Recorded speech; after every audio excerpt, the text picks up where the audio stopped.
नमस्कार दोस्तों, आपका स्वागत है हमारे इस चैनल के लिखे सीखे में। तो दोस्तों आज की इस वीडियो में लेकर आए हैं आपके लिए एक और फुल और फ्री सॉन्ग। दोस्तों उम्मीद है आपको जरूर पसंद आएगा गाना, और गाना पसंद आएगा तो वीडियो को लाइक करिएगा। और चैनल पे भाई लोग पहली बार आए हैं तो वीडियो के नीचे देख रहे लाल वाले बटन को दबाकर हमारे इस चैनल को फटाक से सब्सक्राइब कर लीजिए और बेल आइकन को प्रेस कर दीजिए, जिससे आप हमारे हर फुल और फ्री सॉन्ग को सबसे पहले देख पाएँ। तो स्टार्ट करते हैं दोस्तों बिना टाइम को वेस्ट किए हुए। तो मुखड़ा आपको स्क्रीन पर दिख ही रहा होगा, 2 लाइन का मुखड़ा है। तो मैटर बता दें आपको, मैटर है कोरोना मैटर पे, जैसा कि चल रहा है इस टाइम पे। कोरोना लॉकडाउन दोनों हुई रफ्तार में, अपनी गति में, तो उसी पर हमने लिखा है गाना कोरोना पर। तो देखिएगा और बताइएगा कमेंट में कि कैसा है गाना। तो मुखड़ा है, मनई मारा था ये भैया, मनई मारा था कोरोना बीमारी से भैया, कितना मनई मारा था।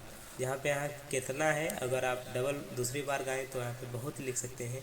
कोरोना बीमारी से भैया बहुत मनई मारा था। तो दो बार करना है दोनों लाइन को, और एक बार ऊपर से दोनों लाइन को एक साथ में करना है। तो करते हैं दोनों में डमी कैसे गाने की। मुखड़ा है, मनई मारा था ये भैया, मनई मारा था, मनई मारता ये भैया, मनई मारता कोरोना बीमारी से ये भैया, कितना मनई मारता कोरोना बीमारी से ये भैया,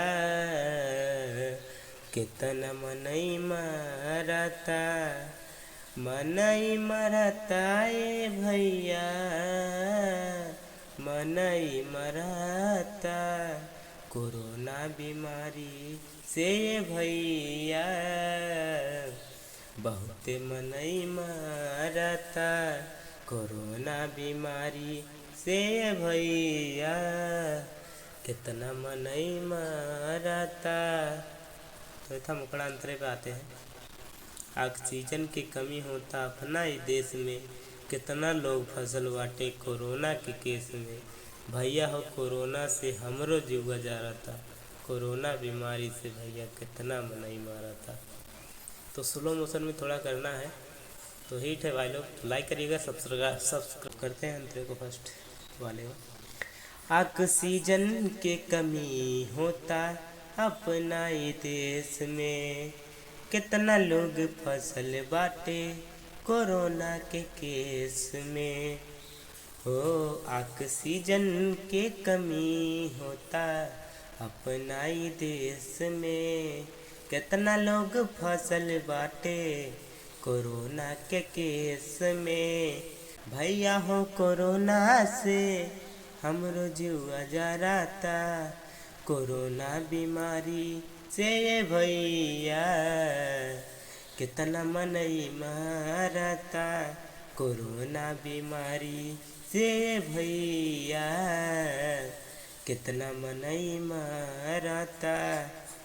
तो उसका हिट है सॉन्ग, एकदम वीडियो को जरूर पूरा देखिएगा एकदम लास्ट तक।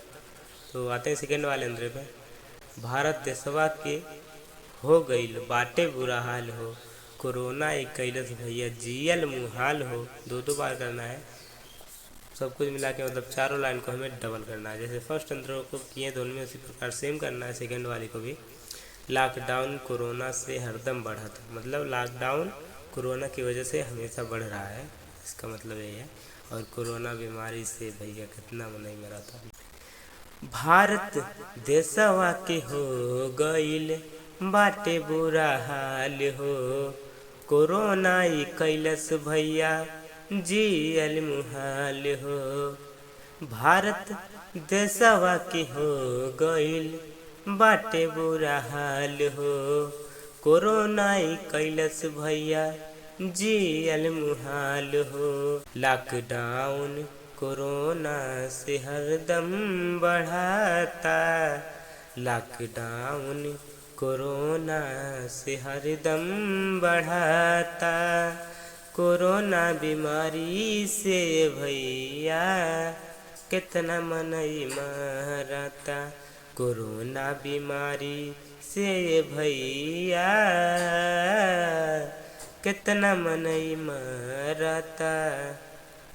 दोस्तों यही था फुल सॉन्ग। उम्मीद है आपको ज़रूर पसंद आया होगा। एकदम हिट सॉन्ग है दोस्तों, फुल है, फ्री है, नए ट्रैक पे है, नया धुन पे है। और फटाक से जाइएगा स्टूडियो में रिकॉर्ड करा सकते हैं आप इस गाने को। और आपको ये गाना पसंद आया हो, धुन पसंद आई हो, तो वीडियो के नीचे दिख रहे लाल वाले बटन को दबाकर हमारे चैनल को सब्सक्राइब कर दीजिएगा और वीडियो को लाइक कर दीजिएगा और कमेंट में बताइएगा कि आपको गाना कैसे लगा, कैसा लगा।